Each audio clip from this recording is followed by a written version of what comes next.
অতি দ্রুত নির্বাচনী সংকট উত্তরণের পথ বলছে বিএনপি। ফেব্রুয়ারির প্রতিশ্রুতি সরকার পূরণ করবে আশাবাদ।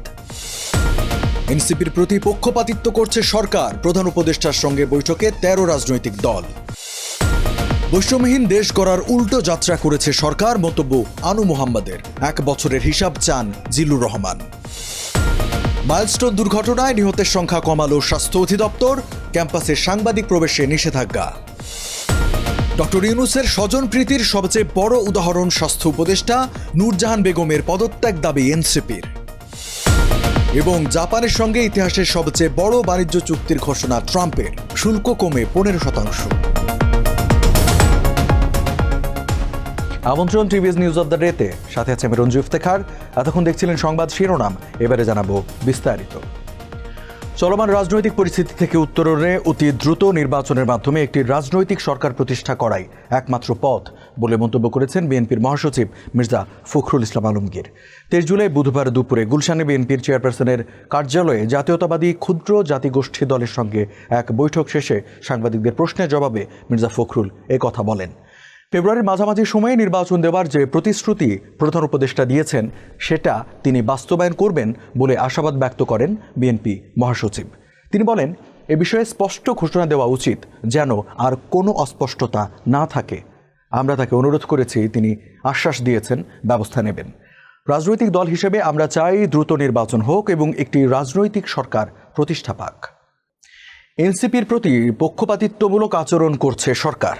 23 জুলাই প্রধান উপদেষ্টার সঙ্গে 13 রাজনৈতিক দলের বৈঠকে এমন অভিযোগ করেন বেশ কয়েকটি রাজনৈতিক দলের নেতারা। বৈঠক শেষে সংবাদ সম্মেলনে রাজনৈতিক দলের নেতারা প্রধান উপদেষ্টার সঙ্গে 4টি বড় দলের বৈঠকে এনসিপির আমন্ত্রণ পাওয়া নিয়েও প্রশ্ন তোলেন। এ সময় তারা সরকারি প্রোটোকলে এনসিপির রাজনৈতিক কর্মসূচি পালনের সমালোচনা করেন। বৈঠকে ফ্যাসিবাদ বিরোধী রাজনৈতিক দলগুলোকে নিয়ে 5 আগস্টে একটি সমাবেশ করার পরামর্শ দেওয়ার কথা জানান তারা। একই সঙ্গে ওই দিনই আগামী নির্বাচনের তারিখ ঘোষণারও আহ্বান জানায় কোনো রাজনৈতিক দল। এই বৈঠকে প্রধান উপদেষ্টা বলেন, জুলাই অভ্যুত্থানের 1 বছরে আমাদের আয়োজন ছিল সব রাজনৈতিক দলকে একসঙ্গে নিয়ে অতীতকে স্মরণ করা, সেজন্য কর্মসূচি গ্রহণ করেছিলাম। এতে করে ফ্যাসিবাদের বিরুদ্ধে নিজেদের মধ্যে ঐক্যটা দৃশ্যমান হতো। কিন্তু 1 বছর যেতে না যেতেই পরাজিত শক্তির নানা ষড়যন্ত্রের লক্ষণ দেখা যাচ্ছে। তাই সবাইকে ঐক্যবদ্ধ থাকার অনুরোধ করেন তিনি। বৈষম্যহীন বাংলাদেশ গড়তে যেসব কাজ দরকারি ছিল তার উল্টো যাত্রা অন্তর্বর্তী সরকার করেছে বলে মন্তব্য করেছেন গণতান্ত্রিক অধিকার কমিটির সদস্য অধ্যাপক আনু মোহাম্মদ। তিনি বলেন, স্পষ্ট করে অভিযোগ করতে পারি, জবাব চাইতে পারি। 23 জুলাই বুধবার রাজধানীর কারওয়ান বাজারের প্রথম আলো কার্যালয়ে জুলাই গণ অভ্যুত্থান 1 বছরের অভিজ্ঞতা ও ভবিষ্যৎ শীর্ষক গোলটেবিল বৈঠকে তিনি কথা বলেন। আনু মোহাম্মদ বলেন, মানুষের মধ্যে প্রত্যাশা তৈরি হয়েছিল শেখ হাসিনার মতো স্বৈরাচারী সরকার আসবে না, একটা গণতান্ত্রিক রূপান্তর হবে। এই গণতান্ত্রিক রূপান্তরের প্রক্রিয়াতেই মার খেয়ে গেলাম। একই অনুষ্ঠানে বেসরকারি গবেষণা সংস্থা পাওয়ার অ্যান্ড পার্টিসিপেশনস রিসার্চ সেন্টারের নির্বাহী চেয়ারম্যান হোসেন জিল্লুর রহমান বলেন, আজকে পাওনার হিসাবটা খুবই জরুরি। বিচার, সংস্কার, নির্বাচন, এই বিষয়গুলোতে 1 বছরে কি হলো সেই পাওনার হিসাবটা আজকে মূল কথা হতে হবে। রাজধানীর উত্তরার মাইলস্টোন স্কুল অ্যান্ড কলেজে বাংলাদেশ বিমান বাহিনীর যুদ্ধবিমান বিধ্বস্ত হওয়ার ঘটনায় এখন পর্যন্ত 29 জনের মৃত্যু হয়েছে বলে জানিয়েছে স্বাস্থ্য অধিদপ্তর।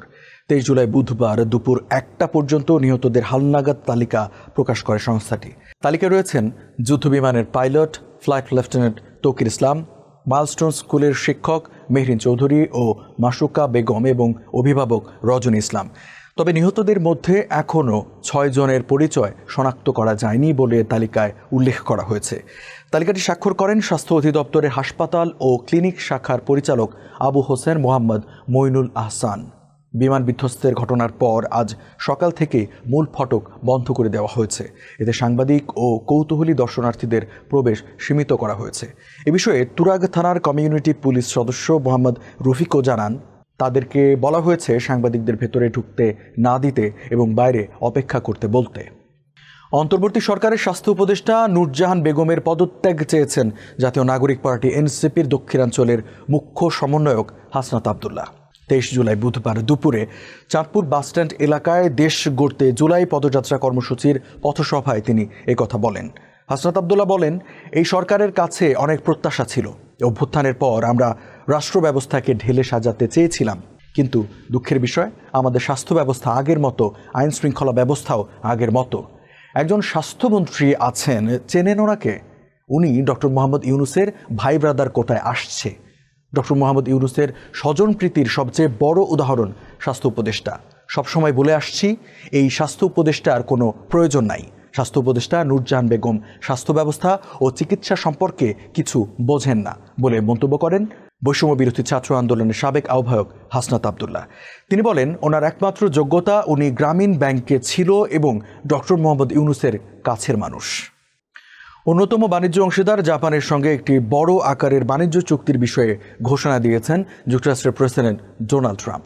সামাজিক যোগাযোগ মাধ্যমে দেওয়া পোস্টে ট্রাম্প জানান, এই চুক্তির আওতায় জাপানি পণ্যের ওপর 15% হারে পাল্টা শুল্ক বলবৎ থাকবে, আর যুক্তরাষ্ট্রে 550 বিলিয়ন বা 55,000 কোটি ডলার বিনিয়োগ করবে জাপান।